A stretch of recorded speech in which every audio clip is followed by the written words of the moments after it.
Folks, welcome into That Betting Show for February 26, 2019, your one-stop shop for all your sports betting needs. James Harden not getting to 30 points. Kansas back in the Big 12 race. We have it all right for you at sportsbookreview.com. He's Teddy Sabransky. Give him a follow at Teddy_covers. I'm Donnie Seymour at Rightside VP. Let's get right into it. Last night on the hardcore, Teddy. It ain't my fault, says LeBron James. Defensive efforts lacking. My teammates don't really care. They're not invested in the rest of the season. Is basketball not the most important thing of your life? Teddy, Lakers, crisis, 20 games left. What's going to take place here? Well, I mean, the quotes coming out of the game in Memphis, the loss in Memphis last night, very different from the quotes coming out of the game in New Orleans, where the Lakers were a flat-out no-show. Last night they showed, they just lost.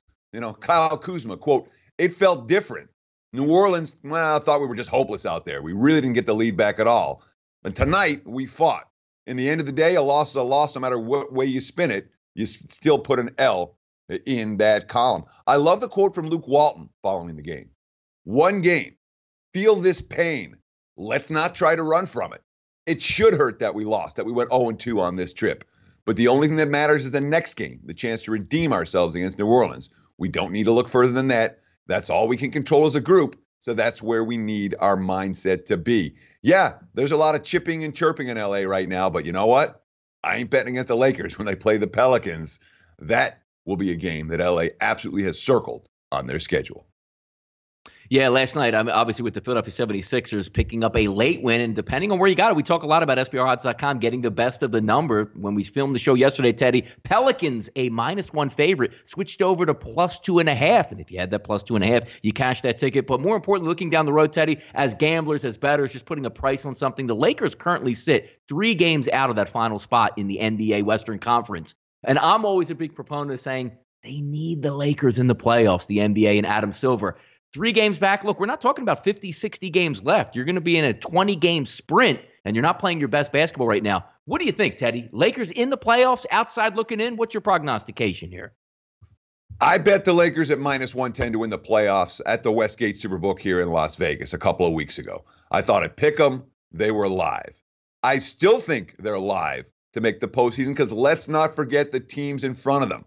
Not like the Clips are playing great basketball, not like the Spurs are playing great basketball. So there's room for the Lakers to move up in the standings if they can get some wins.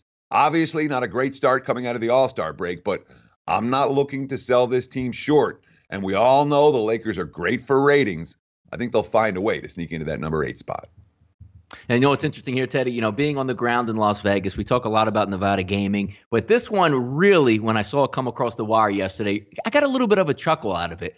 A organization, or I should say a entire, league, Major League Baseball, head in the sand for all these years. You can't bet. You can't do this. We're going to throw Pete Rose out. Well, gambling's legalized in a lot of states now, and 28 more states have put in legislation to flip the switch on the gambling. And out of nowhere, Teddy, hey, Nevada Gaming Control Board, can you guys take off the board these spring training games? And the reasoning they gave behind it almost said like, we're putting on a show, which, you can watch on TV. You can buy tickets to come to. We invite you down to spring training.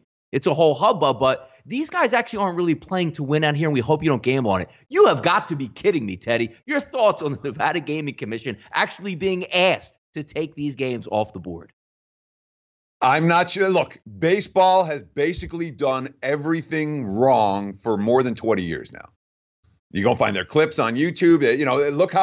Look how basketball has created superstars that transcend the sport. Baseball has none. You ask a casual fan who's not a baseball fan, who's Bryce Harper? I don't know. Who's Mike Trout? I don't know. This is what baseball does. They make bad decisions. That's why their product is declining. Period. There's legal sports books in 8 states now. Arkansas and New York have already passed legislation. It's going to be 10. 28 other states have introduced sports betting bills this year. Guess what, MLB? It's already here. And for this knee-jerk react, I don't even know what Rob Mansfield's thinking and company. I honestly don't. It's silliness. And the Nevada Gaming Control Board took their silliness and said, bye-bye, thanks. We'll see you next time, guys, when you have a franchise in Vegas and we're betting on every pitch. Because that's coming. No, you're absolutely right, because when you take a look overall at the grand scheme of things, when you're Major League Baseball, you're always trying to set up the next negotiation. And maybe you can turn spring training baseball into a monster that people will watch, and gambling only enhances that. I remember back this is going back a good 20, maybe 25 years. If you remember the licensing that the NFL, Teddy, was fighting over with fantasy football league, saying, we want to own the product. We want you to come to us. We want you to pay for it. And cooler heads prevailed and said, you know what? If we just let it go to the masses for free, we're going to make it back 25-fold over the next 10, 15, and 20 years, which is now the epic boom of fantasy and gambling and the casual goers, as you bring out, saying, you know what? We don't promote our stars enough. This is only a way to enhance your product out here and do it legally. It's a no-brainer to me. Why would you not want to have gambling? Because maybe the average Joe that's sitting around the afternoon says, hey, you know what? Seattle's going to play Pittsburgh today in a Cactus League game. I want in on this and I'll watch. It only makes you more money in baseball. I'm with you. Again, you're preaching to the choir over here. I don't understand why MLB does a lot of what they do. I'm assuming this is supposed to be some kind of a PR gesture where they're saying, hey, these are exhibition games and we don't like the concept of wagering on exhibition games. You can bet on NFL preseason games. You can bet on NBA preseason games, et cetera, et cetera. For some reason, baseball's taking a knee-jerk reaction against this. I can't tell you why. All I can tell you is that it's stupid and it didn't work. So we got that. No, and I completely agree with you there. Oh, as we like to say, Teddy, the optics are bad in that situation. Let's talk about some optics with an SEC referee holding up an LSU. They say, hold on. He's holding up an LSU T-shirt right after the game. That's terrible. No, people. We go back on social media. A picture resurfaces from 5 years ago, not even on this continent. It was in Europe of an SEC ref holding up an LSU T-shirt and somehow makes it way back because Saturday, controversial calls, fouls not called, too many fouls called on one team. And then they always want to dig and find and say, you know what, Teddy? Here's the reason why we lost. This ref is an LSU fan from 5 years ago in Spain. How about those optics? So people ask why I don't tweet more stuff than I do. I tweet every day at Teddy_covers. I'll send out links to shows. Sometimes I'll put out opinions. I try to put out as much info as I can. But the one reason you don't tweet everything out there is the stupid stuff doesn't bite you 5 years from now. Here's a ref who was on vacation in Spain 5 years ago. Oh, look, some LSU fans. Let's take a picture. Here, I'll hold the T-shirt up. Oops, 5 years later, controversial call. And now this is a whole big deal. And Rick Barnes is, as he does, whining and moaning. Bad calls happen, okay? Bad calls will happen. Refs won't get everything right. It's the nature of the game. But to see Tennessee still complaining about this, to see this still an issue a week later after it happened, much ado about nothing, in my opinion. There is no fixing because the guy was holding an LSU shirt 5 years ago on vacation. It's amazing how it comes back. But people that, that rabid fan base or that gambler that lost money, he is going to reach for something, and you can always use that ammunition by using social media here. First look, Teddy, Major League Baseball, just talked about a little bit a while ago where, they want to pull baseball off the board in the state of Nevada to bet on spring training games. Chicago White Sox, not a great season last year, 62-100 in 2018. Looking forward to this year, Teddy. Not that optimistic again, 100-1 to win the World Series in 2019, and a team total set at 71.5. They tried to accelerate the process there in Chicago, hoping to get Manny Machado, maybe Bryce Harper. Looks like they're going to strike out on both of those guys, but the future is there, a solid farm system to build on, some key components that you can say, you know what, let's see what happens this year, but I don't have that kind of fervor with maybe if you get a Machado or you get a little bit of hype with Bryce Harper. Looks like they're going to struggle to find their way this year, but the future is bright with the farm system here, Teddy. And again, they're being priced to be 9.5 games better than they were last year. A 62-win team in 2018, priced as a 71.5-win team for 2019. That's a big jump. And when the team they kind of remind me of from last year, because there's definitely a little bit of buzz about the White Sox here in Vegas. When you add Yonder Alonso to the lineup, you have the young guys, Moncada and Jimenez, that are ready to come in. A couple of young arms in Rodon and Giolito on the staff. And, of course, you're bringing in even Nova. You're bringing in Irvin Santana. There is certainly stuff to like in Chicago. Nate Jones and Kelvin Herrera to close out games. But some ways, in my mind, the hype's a little bit ahead of the production right now. They remind me of Minnesota last year. A team, oh, look at all the young talent. Here come the Twins. And then the Twins came out of the gate ice cold. and never got a whole lot better, cost their backers a fortune. This is a team, despite being 62-100 last year, only minus 17 units. They were big dogs all the time, and all of their losses, those 17 units, that all came at home. They actually had a slightly better record on the highway and a much better ROI on the highway. Small winners in the run line if you bet them plus 1.5 or minus 1.5. There wasn't any real over-under trend, but you look at the course of their season, I mean, they had an ugly September. They had a couple of 3-game skids, a 5-game skid, and a 7-game skid in September. They started the season ice cold, 4-15 in April. In between that, they were a decent team. They might well be a decent team again this year, but the market's not sleeping on the White Sox. I'm not sure they're going to offer a whole lot of value for their backers. It seems like amongst the people I'm talking to here in Vegas, the White Sox are one of those teams that isn't flying truly under the radar. In a division that the Indians are the clear chalk and there's nobody else, maybe the White Sox end up making a run at second place in this division. Yeah, in the AL Central tomorrow, as Teddy just said there, the Indians will be on the on-deck circle ready to go, so we'll be able to update that and get you some info tomorrow as we start our countdown to Major League Baseball's opening day, only a couple weeks away as we head into March. Overnight line movers, Teddy, SBRodds.com, your single best place to check on the internet for those lines that are moving here. And did somebody tell the Knicks you're supposed to be tanking and not winning games? If you watch the Oscars there, Samuel L. Jackson told Spike Lee live, you're supposed to, look, you guys won. We're supposed to be tanking out here. But now you see the lines here. Orlando heading on the road. Line opens up, Teddy, 6.5. Now sits at 7.5. The Knicks got that good mojo, got it out of the way. Now's the time to tank again. Yeah, exactly. The Knicks had 3 straight wins over Thanksgiving in November. Since that time, they're 4-33 straight up. I got them 12-24-1 ATS in those 37 ball games. That includes, obviously, the 2 wins they've had in their last 3 ball games, including the win this past weekend. And you want to talk, no home court edge? Well, how about this? Knicks 4-15 against the number at Madison Square Garden. Orlando 8-2 straight up their last 10, 4-0 ATS their last 4 on the road, 4-0 their last 4 at Madison Square Garden. They blew them out by 14 and 26 in the first 2 meetings this year. Yeah, I can understand why the money's coming on the Magic. The Magic are a lot better than the Knicks, and nobody trusts the Knicks off a win. Temple heading on the road to Memphis in some American action. If you remember a little bit early in the season, Temple had a nice home win versus the Memphis Tigers, ran out to a nice lead, had to fight off a late flurry finish for Memphis, but pulled ahead. Now they go on the road. Line opened up about 3.5, 4, got as high as 5, now settling back. But the real move in this one, Teddy, and I actually agree with this one here, is depends on what the price point ends up going to be. 158.5 was the total, now sitting at 162.5 offshore at Pinnacle. 2 teams that really get after it, high-tempo teams, and if we're looking from a Temple perspective, they usually will slow it down with the Flackpete on the court, the 6'10 center. He's missed the past 2 games, so we might be a little bit of track meet here as we head down to Memphis, but line on the move more so this time, Teddy, for the total than it is the side here.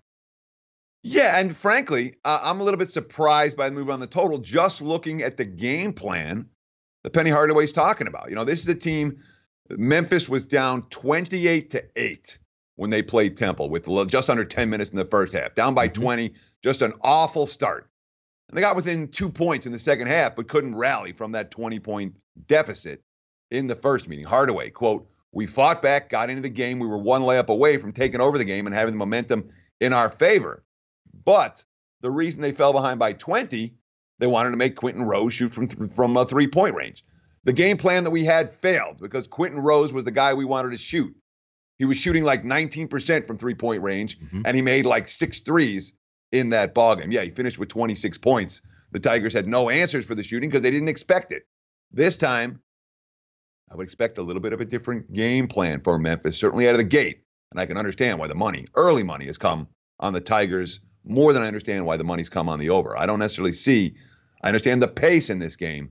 I'm not expecting Memphis to come with the same defensive game plan we saw in that first meeting between these 2 teams. Yeah, 2 teams clawing out, looking to get maybe a possible at-large bid sitting on that bubble there, so it should be a fun one to watch. Watch what you bet tonight.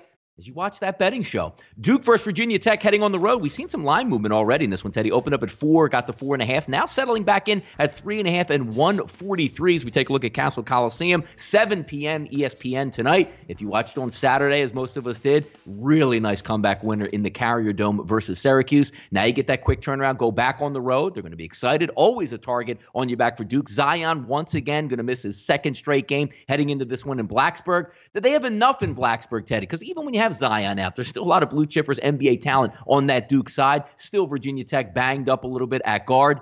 Did they have enough to get over the hump in this one? I mean, more than banged up a little bit at guard. Virginia Tech lost their point guard, and they haven't been the same team since. I mean, it's really been ugly. I mean, you talk about Justin Robinson, and yeah, he's the one player who's been hurt. The guy who had the school career record for assists. And he's been out all of February. And you look at the guys who he was distributing to. Nickeil Alexander-Walker, 27 of 86 shooting in February. That's 31%. And Ahmad Hill, a similar decline for Virginia Tech. So what we've seen, the point guard's out, and the other guys aren't getting the ball in the position that they like to score, and that's a huge issue for Virginia Tech. And I know they beat Duke on this floor last year, 64-63. They beat Duke the last time they visited Blacksburg as well. But I don't trust this team without their point guard, and especially when you talk about Kerry Blackshear, who's now facing NBA caliber frontline talent. And Blackshear, Virginia Tech's best player, still having issues with foul trouble. If he gets into foul trouble tonight, it's going to be a long night for the Hokies. Duke or pass for this better. We'll head down the Tobacco Road here. Deanie Smith Center, 9 p.m. Eastern, ACC Network. Syracuse going to take on UNC. Line spiked a little bit early this morning, Teddy. 12.5, maybe even some 13s out there. Looks like it's peeled back and settled in at the time we're filming this at 11. 148 as the total. We saw again, dealing with the same thing that we had with the Duke game. You had that big emotional game at home. You want to beat the Duke Blue Devils. You take a loss. Doesn't get any easier going down on the road, because if you look at the last 2 games that North Carolina has played, I mean, they've won 3 in a row since that loss to Virginia.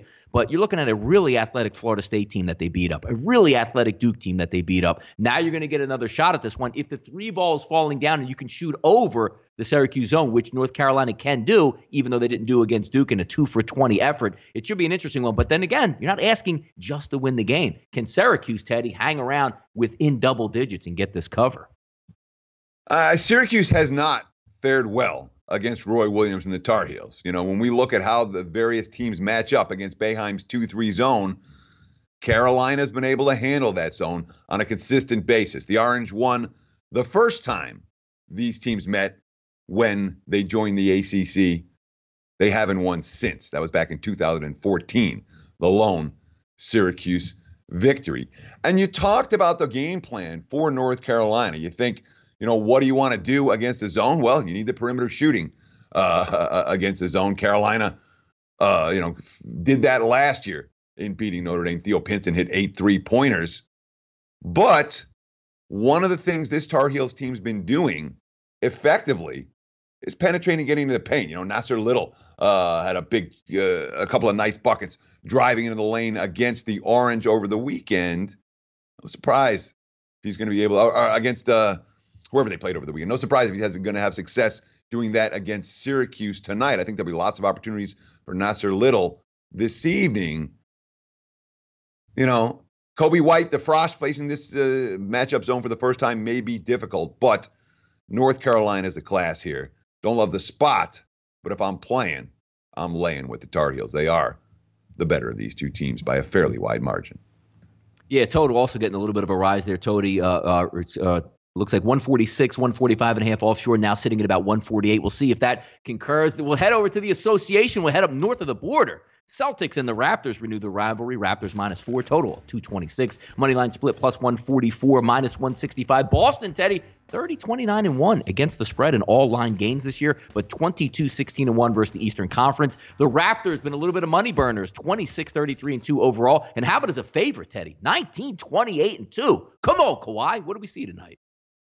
Yeah, and I mean, Boston, the Raptors have been bad favorites. The Celtics have been bad underdogs, which is very different from what we saw from this team in each of the previous 2 seasons where they've been great dogs. That hasn't been the case this year. I think they have 2 covers as dogs of more than 2.5 points all season. It hasn't been pretty in that regard. Both teams coming off losses.